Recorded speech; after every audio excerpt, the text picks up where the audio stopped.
everyone! So this week we're doing the YouTube survey and you've all been answering questions, so I guess I'll answer the questions too. And you were all talking about your professional ways of reading the questions. I send myself Facebook messages with all the questions on and then read it off my phone. Yeah. Actually, one of the most disturbing things in the world is my Facebook conversation to myself. Biggest fear. I'm not really afraid of anything. I don't really have a biggest fear. I mean, a few of you have said death and that makes sense. And that I don't like the idea of not being around one day. I'm afraid of loads of stupid little things really, like I don't like it when water is unexpectedly put on my face, whether it be splashing or someone dunking me. I hate that. I don't like it when there's a storm and I think I'm going to be struck by lightning, but I do like storms. I think they're awesome. It's contradicting myself. I'm afraid of people touching my knees. I hate it. Makes me feel weird. When did I find out Santa wasn't real? I never did find out that Santa wasn't real. I don't even know if I ever really thought he was real. I don't know. Best idea I've ever had. I don't feel like sharing that on the internet, but it was an amazing idea. Yeah, it's quite a private one. Let's leave it at that. Embarrassing parents moment, most embarrassing parents moment, I don't know. My dad is definitely the more embarrassing of the two of my parents. The thing with my dad is I find his embarrassing funny. When my mum is embarrassing, I can tell you occasions when my mum was embarrassing.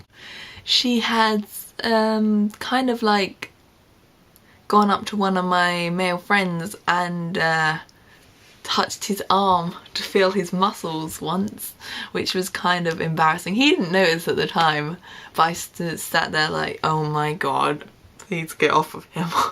There was one time when we walked into an expensive chocolate shop and my mum is darker than me, but we're kind of that kind of skin colour.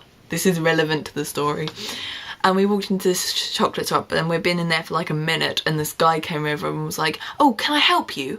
And mum was like, we're fine, thanks. And then like he walked a little way away and then she went, what? Does he think just because we've got brown skin we're gonna steal something? And I was like, oh my god, shut up. And finally another male friend of mine was on Skype to me once and we were talking about Dragon Age, the tabletop roleplay, and we were sorting out my character details, so I was completely absorbed in this, and then I had the webcam on and my mum just was in the background. She's going, Ellie, Ellie.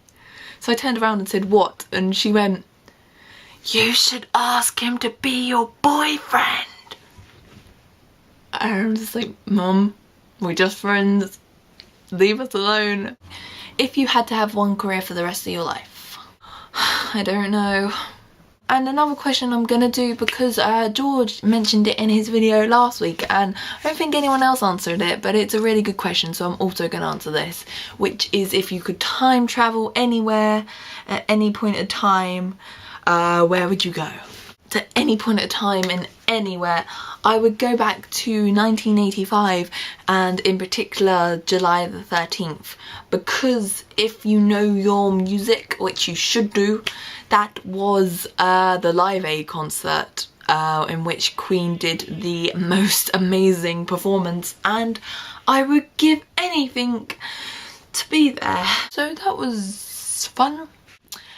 Have a great weekend guys, and George, I will see you tomorrow.